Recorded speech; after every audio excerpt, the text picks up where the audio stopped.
Sveiki, mėly Midi TV žiūrovai! Šiemet, kaip ir kasmet balandžio mėnesį, vyksta didžiausia matematikos ir informatikos fakulteto šventė Midi. Ta proga Atsakymėlio komanda nutarė pasiteirauti praeivių apie šią šventę ir apskritai apie fakultetą.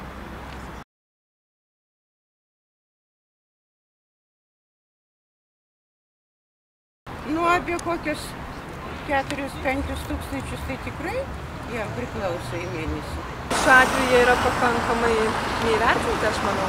Manau, kad tikrai panašiai porą tūkstančių tikrai. Du tikrai. Ne mažiau kaip 3 mokytojai. Taip. O dėstytojai? Jeigu ateitų paskaitas, tai ne mažiau 4. Turėtų gauti žymiai daugiau. Tiek, kad ne tik egzistuotų kaip žmogus, bet galėtų pilnavertiškai gyventi. Vienas prie dviejų. Na, įsimočiai matyt reikėtų vadovautis pasaulinė praktika iš šalių. Tačiau mano požiūriu, universiteto dėstytojas turėtų gauti vidutinis 35% daugiau nei mokytojas. Visi daug turi gauti, nes mokyt tokius kaip mes yra sunku. Algos, tai mokytojas kaina už kokį 1000, o universiteto gal kokius 3? Apie 1000–1200. Aš tai manau, kad dėstytojai gal apie 1600, o mokytojai 1500. Nu, kai tikrai labai sunku, net neįsivaizduoju, žinokit. Na, maždaug trečdalio aukštos mokyklos dėstytojas turėtų gauti daugiau negu mokytojas.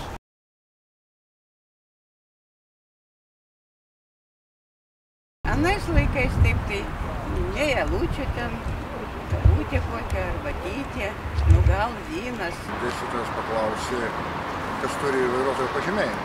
Daug rankų pakilo ir tada vienam artimiausiai įdavė raktelius ir paprašė nueiti stovėjimo aikštelę atnešti teodolitą.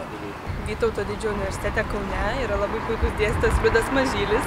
Jis labai mėgdavo man pasakoti apie viešą administravimą ir gestikuliuoti rankomis ir kartais nepastebėdamas jis mums ką nors parodydavo.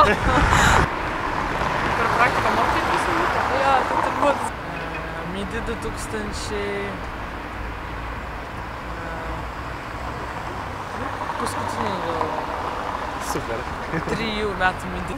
Dar užkelinėdavo pirmokus ant spintų. 3 kartus susidėjo vienam dėstytojui piktam, kuris rašė daug skolų ir nepralinėjo ir nusiuntė karstinės. Vakaruškos visos labiausiai patinka. Kai buvo moksleivis, tai dar buvo socializmo laikai ir komunizmo, tai tada būdavo mokyklose vakarai. O jie buvo tokie pusiau priverstiniai. Tai man nelabai patikdavo, aš jas nenorėdavau eiti, tai tas man įstrigo. O tai įstrigo buvo mokytojas fizinio lavinimo, kultūros, kad dabar sakoma, tai jis pasižengusius mokytojus versdavo, vidurinę klasę versdavo vaikščioti žąsiukų, jeigu žinot, kas tai yra. Tai būdavo irgi toks įstrigęs dalykas. Krikštynos ir dėstytojų apdovanojimai. Aš kai mokiausi, žinau, įsiminė man buvo dėstytojų neblogų. Ten, man tai, pavyzdžiui, neblogai buvo, tikrai draugų turėjau gerų, kai mokiausi. Ir tikrai negaliu skųstis ir egzaminus išlaikiau, kaip stojau. Tikrai buvo labai normalu. O kaip su vakaruškom? Nu, kartais nueidavau taip normaliai, žinau. Gal kai iš pamokos pabėgom, iššokom per langą iš 2 aukšto.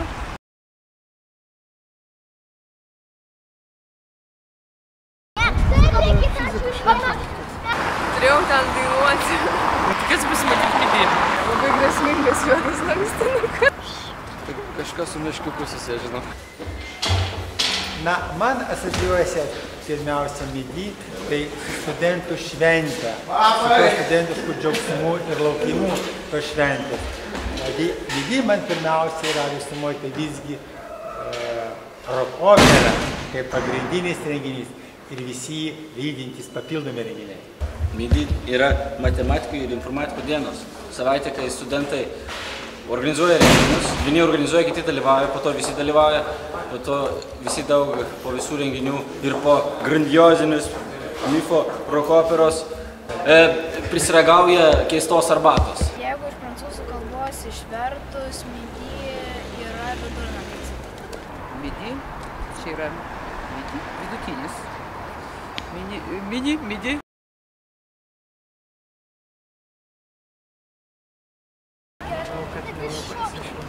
Micius, šventas Micius yra pats švenčiausias iš visų micių, iš šunų. Nu, žinai, miciai bėgioja tokie. Būna brisiai arba miciai šunys visi. Micius? Ja, šalia manęs yra pirmas įgirdžia. Na, aš micį įsivaizduoju kaip tą katiną ir jo visą laiką keičiasi išvaizdą. Jis visą laiką tobulėja, darosi labiau intelektualus. O šventumo prasme, tai man tas dalykas nepilnai iki galo aiškus, būtent šventumo aspektas, bet aš manau, kad jis yra išskirtinis simbolis tarp kitų fakulteto simbolių ir ta prasme jis tikrai turi teisę pretenduoti šventąjį Micių. Šventasis Micius buvo personažas roko operoje, kurioje, sukmo pasakyti, šventojo Miciaus dvasia sklando kažkur tarp mūsų. Kažkas juokingo. Katinas buvo, bet jis tikrai nebuvo šventas. Jeigu šventas, tai ne katinas tada. Na, tai gal ten tų katinų koks globėjas, ką žinau. Čia vardas toksai šventas yra. Bet tas Micius tai toksai kaip jau, lyg ir toksai, na, sakykime, liaudės, ten kultūros kažkoks veikėjas, tai yra siauros žmonių grupės, aš manau. Kas čia per leksiką? Assemblerio? Čia vienas iš personažų ir veikėjų, ko gero bus, ne? Arba kažkokia užduotis. O kelintais metais buvo Liublino unija? Žmogus, kuris labai dažnai dalyvauja asamblėjose. Jeigu atsakyti nerimtai, tai tai, kas viskas susirinka į vieną vietą, arba sumetama į vieną vietą. O taip tai aišku, programavimo kalba. Mokiausi. Čia išvadas iš politikos? Jeigu mane tai pavadintų, tai gal įsižeičiau. Čia Linuxe tie, kurie pirmieji žengia pirmuosius žingsnius, tai yra Lameris. Lameris tai yra labai jau ne iš kokios pusės pasirodęs informatikas. Kai stabdo, ne? Kažkaip programas ir ten lėtai labai viskas eina. Tas, kuris nemoka assembler. Piktas hakeris. Lameris tai lamų mylėtojas. Lameris tai man, pareik žargoną versti kaip durnas kalbose. Iš jo tyčia. Su laminavimu kažkas susiję, ne? Čia su laminavimu kažkas, ne? Spamas tai, kai užkiša mano pašto dėžutę visokie kvietimai, ką nors pasididinti, susimažinti arba gauti pinigų nemokamai. Aš šiandien kokius 5 spamus išvariau, ištryniau.